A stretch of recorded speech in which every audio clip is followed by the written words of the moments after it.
যে বাড়ি থাকবে সেখান থেকে ধরে নিয়ে আসবো আমরা। ওই জামাত শিবির চক্র, বিএনপির চক্র কোন বাসা বাড়িতে আছে, কারা হত্যাকাণ্ডে অংশ, তাদেরকেও আমরা বুঝছি এখন তারা কোন বাড়িতে আছে। পুলিশকে যে পিটিয়েছে বা মেরে হত্যা করে তা না, তারা অনেক বাসা বাড়িতেও গিয়েও তারা কিন্তু পুলিশ সদস্য আছে কি না তারা সেটা কী করে। যারা এই ঘোষণা দিয়েছিল তারা টাকা দিবে পুলিশকে বা ছাত্রলীগকে বা সাধারণ মানুষ পিটাতে বললে, তাদেরও আমরা গ্রেপ্তার করেছি। যারা পুলিশ সদস্যকে পিটিয়ে হত্যা করেছে তাদের 6 জনকে আমরা গ্রেপ্তার করেছি। আমরা মনে করি যারা মেট্রো রেলে আগুন দিয়েছিল সে সকল চক্রের সন্ধান আমরা পেয়েছি। আমরা তাদেরকে শীঘ্রই তাদেরকে গ্রেপ্তার করে আমরা আপনাদের মুখোমুখি করব, আইনের আওতায় আমরা নিয়ে আসব। আমরা মনে করি যারা মনে করেছিল যে ঢাকা শহরে অস্থিতিশীল পরিবেশ সৃষ্টি করে বিভিন্ন স্থাপনাগুলিকে ভাঙচুর করে তারা এখান থেকে পালিয়ে যাবে, বাংলাদেশ পুলিশ কিছুই করতে পারবে না, আমি তাদের উদ্দেশ্যে বলতে চাই যে আমরা 28 অক্টোবরও দেখেছেন যারা এই হত্যাকাণ্ডে অংশগ্রহণ করেছিল তাদের কিন্তু আমরা আইনের আওতায় নিয়ে এসেছি।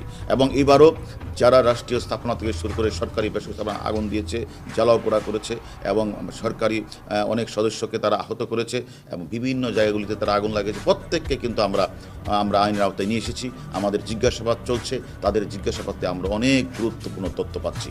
আমরা মনে করি এই তথ্যের আলোকে আমরা অন্যান্যদেরকেও আইনের আওতায় নিয়ে আসতে পারব। এটা হচ্ছে তারা মনে করেছে যে পুলিশ সবসময় সম্মুখ যুদ্ধ হিসাবে কাজ করে, 71 সালেও করেছে। প্রতিটি আন্দোলনে 13, 14, 15, 16, 18 এবং 23 সাল পর্যন্ত পুলিশ সম্মুখ যুদ্ধ হিসেবে কাজ করে এবং একটি গণতান্ত্রিক সরকারকে অবৈধভাবে ক্ষমতাচ্যুত করা, একটা রাষ্ট্রকে অকার্যকর করার জন্য একটি চক্র সবসময় গোলাপানিতে মাছ শিকার করে একটা রাষ্ট্রের বিভিন্ন যে বিষয়গুলিকে তারা ঘোলাটে করে তারা অকার্যকর রাষ্ট্রে পরিণত করতে চায় একটি চক্র। তারা বারবারই ব্যর্থ হচ্ছে পুলিশের কারণে, যার কারণে তারা এখন পুলিশকেই তারা টার্গেট করেছে। শুধু তা না, পুলিশকে যে পিটিয়েছে বা মেরে হত্যা করে তা না, তারা অনেক বাসা বাড়িতেও গিয়েও তারা কিন্তু পুলিশ সদস্য আছে কি না তারা সেটা কী করে। আমরাও এখন ওই জামাত শিবির চক্র, বিএনপির চক্র কোন বাসা বাড়িতে আছে, কারা হত্যাকাণ্ডে অংশ, তাদেরকেও আমরা বুঝছি এখন তারা কোন বাড়িতে আছে। যে বাড়ি থাকবে সেখান থেকে ধরে নিয়ে আসবো আমরা।